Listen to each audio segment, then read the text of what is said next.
বাংলাদেশ ভারত প্রথম টেস্ট বৃহস্পতিবার। টাইগাররা ইতিহাস বদলাতে চায় এবার।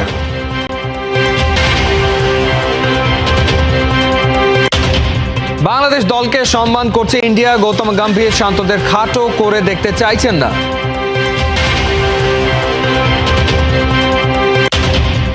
নারী টি-20 বিশ্বকাপের বাংলাদেশ দল ঘোষণা। স্কটল্যান্ডের বিপক্ষে ম্যাচ দিয়ে অভিযান শুরু করবে টাইগ্রেসরা।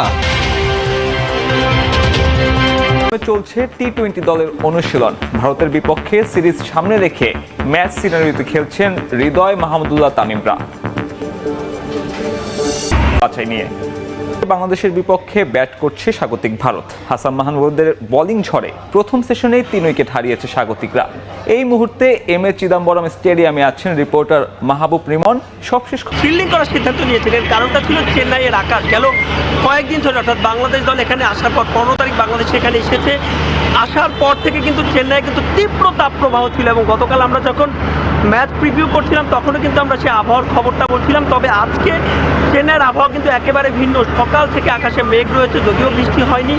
তবে সেই মেঘের যে ফায়দা, সেই ফায়দাটা তুলে নেওয়ার জন্যই, অর্থাৎ উইকেটের যে ফায়দা সেটা তুলে নেওয়ার জন্য কিন্তু নাজমুল হোসেন শান্ত বোলিং করার সিদ্ধান্ত নিয়েছিলেন এবং তার সিদ্ধান্ত কিন্তু পুরোটাই যুক্তি একেবারে প্রমাণ করেছিলেন হাসান মাহমুদ। বিশেষ করে তার প্রথম স্পেলে তিনি 3টা উইকেট তুলে নিয়েছেন, যার মধ্যে বর্তমান সময়ের সেরা 3 ব্যাটসম্যান অর্থাৎ শুভমান গিল, বিরাট কোহলি এবং ভারতীয় অধিনায়ক রোহিত শর্মা। এবং এই 3 জনকে তুলে নেওয়ার ফলে মোমেন্টাম কিন্তু বাংলাদেশের কাছে চলে আসে। সেই মোমেন্টাম যদিও বাংলাদেশের ফিল্ডাররা ধরে রাখতে পারেনি। বিশেষ করে একটা দারুণ সুযোগ ছিল স্লিপে তাসকিন আহমেদের বলে ঋষভ পন্থের একটি ক্যাচ সাদমান তিনি লুফে নিতে পারেননি। একটা হাফ চান্স ছিল সাকিব আল হাসানের, সেটিও তিনি পূর্ণতা দিতে পারেননি। এ দুটো চান্স যদি বাংলাদেশ লুফে নিতে পারত তবে লাঞ্চের আগে আরও স্বস্তিতে কিন্তু বাংলাদেশ দল আরও লাঞ্চে যেতে পারত। তবে এখনও সুযোগ রয়েছে। জানেন যে টেস্ট প্রতিদিন 3টা করে সেশন, 15টা সেশনের খেলা। প্রথম সেশনে বাংলাদেশের পেসাররা যেভাবে দাপট দেখিয়েছে তা যদি ধরে রাখতে পারে এবং যত দ্রুত সম্ভব, কারণ জানেন যে এই উইকেটে কিন্তু চতুর্থ ইনিংসে অর্থাৎ টার্গেটে যত অল্প রানের টার্গেট হোক না কেন সেটা ব্যাট করাটা কিন্তু টাইগারদের জন্য বেশ কঠিন হবে। তাই তো যত দ্রুত ইন্ডিয়াকে আটকে রাখা সম্ভব এবং সেটাই কিন্তু বাংলাদেশ দলের জন্য ভালো হবে। তবে যদি উইকেটের কথা বলি, এখনও পেসাররা পুরোপুরি সহায়তা পাচ্ছেন, যে কারণে কিন্তু নাজমুল হোসেন শান্ত আমরা দেখেছি লাঞ্চ বিরতির আগে টাইগার অধিনায়ক মোটে মেহেদী হাসান মিরাজকে শুরুতে ব্যবহার করেছেন। তার স্পিনের যে সেরা অস্ত্র অর্থাৎ সাকিব। আগেই জানা ছিল চেন্নাই টেস্টের প্রেস বক্স থেকে বাংলাদেশের হয়ে কথা বলবেন তামিম ইকবাল। যথাসময়ে হাজির হলেন খান সাহেব। তবে প্রথম দিনের দ্বিতীয় সেশনেই তামিমের কমেন্ট্রিতে আপনার কান নিশ্চয়ই বিশেষভাবে আটকেছে। তামিম ইকবালের সঙ্গী ছিলেন সেই সময়ে বর্ষিয়ান কমেন্টেটর ও অ্যানালিস্ট হর্ষা ভোগলে এবং ভারতের সাবেক অধিনায়ক রবি শাস্ত্রী। আলোচনা শুরু হলো বাউন্ডারির ধারে ফিল্ডিংয়ে ব্যস্ত সাকিবকে নিয়ে। রবি শাস্ত্রী মনে করিয়ে দিলেন ভারতের বিপক্ষে এই ম্যাচ দিয়েই মোহাম্মদ রফিকের পর সবচেয়ে বেশি বয়সী টেস্ট ক্রিকেটার হয়েছেন সাকিব। সেই সাথে তিনি টাইগার ক্রিকেটের বিগ ড্যাডিও, যে বেস্ট অলরাউন্ডার। তবে 37 বছর 179 দিন বয়সী মিস্টার 75 এর সার্ভিস আর কত দিন পাবে বাংলাদেশ? কমেন্ট্রি বক্সে ওঠা এই প্রশ্নের উত্তরে তার সহযোদ্ধা তামিম জানালেন সেটা বলতে পারবেন সাকিব নিজেই। সম্প্রতি ব্যাট হাতে খুব ভালো না করলেও বোলিংটা আছে দুর্দান্তই। পাকিস্তানে উইকেট তেমন না পেলেও বল করেছেন দারুণ। তার মানে সাকিবের বিদায় নেয়ার সময় এখনো আসেনি বলেই মনে করেন তামিম। বন্ধুর খেলা নিয়মিত ফলো করেন, এমনকি সেই লাইভ ম্যাচ বাংলাদেশে বসে দেখা না গেলেও। তামিম জানালেন ইংলিশ কাউন্টিতে সারের হয়ে যে ম্যাচটা সাকিব খেলেছেন সেখানেও বল করেছেন দুর্দান্ত। স্বীকার করেছেন 9 উইকেট।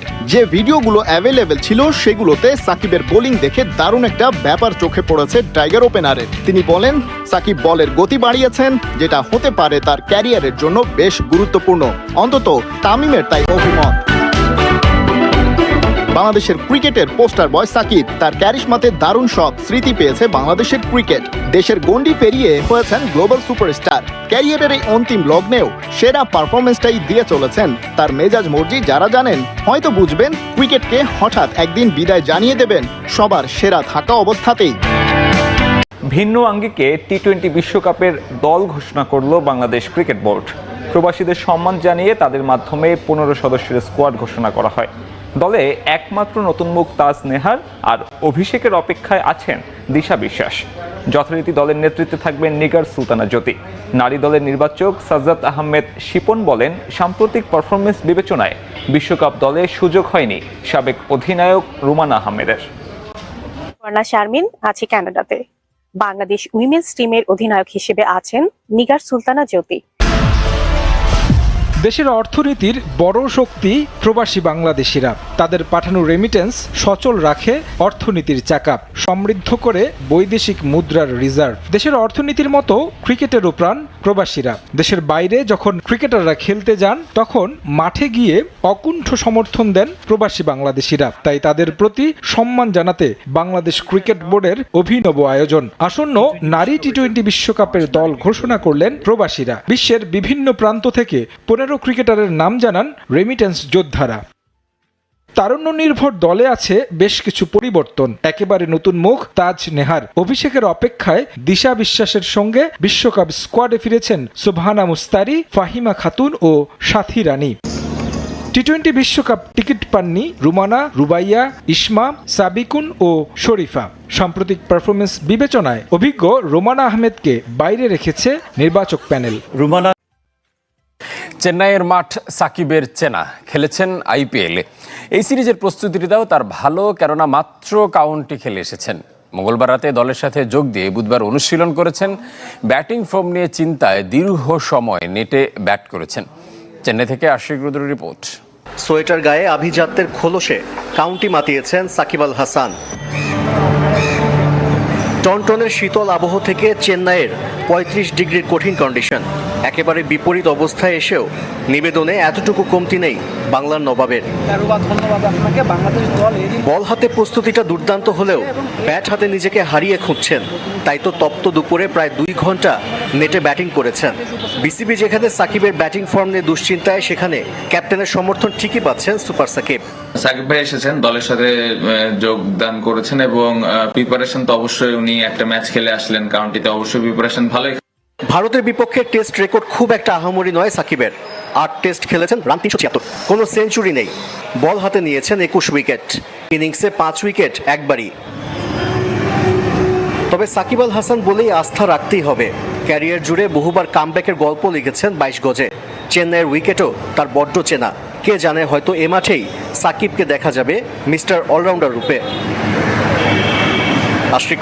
41 জন ওয়েস্ট ইন্ডিজ ও 36 জন শ্রীলঙ্কার। এছাড়া ইংল্যান্ডের 30 জন, নিউজিল্যান্ডের 29 জন এবং আফগানিস্তানের আছে 20 জন প্লেয়ার। এছাড়া নেপালের 15, আমেরিকার 14, জিম্বাবুয়ের 2, নামিবিয়ার 5, ওমানের 3 ও ভুটান, নেদারল্যান্ডস, স্কটল্যান্ড ও আরব আমিরাতের আছে 1 জনের নাম। বাকি 896 জন ভারতীয় ক্রিকেটার। এদিকে প্রতিটি দল সর্বোচ্চ 25 জন করে ক্রিকেটার দলে রাখতে পারবে। সমান সংখ্যক ক্রিকেটার রাখা হলে নিলাম থেকে দল পাবেন 217 জন ক্রিকেটার, যার মধ্যে 33 জন ক্রিকেটার আগে নিশ্চিত হয়েছে। 217 জনের মাঝে 70 জন বিদেশি দল পেতে পারেন। তবে তা তখনই হবে যখন প্রতিটি দলই 25 জন করে ক্রিকেটার দলে নেবে। অন্যদিকে আইপিএল এর মেগা নিলামের অংশ নেওয়া ক্রিকেটারদের মূল্য নির্ধারণ করেছে বিসিসিআই। কে কোন ক্যাটাগরি থেকে এবারে নিলামে থাকছেন সেটিও প্রকাশ করেছে। প্রতিবারের মতো এবারে নিলামেও থাকছেন টাইগার 2 ক্রিকেটার সাকিব আল হাসান ও মুস্তাফিজুর রহমান। জানা গেছে গতবারের মতোই এবারও সর্বোচ্চ ভিত্তিমূল্য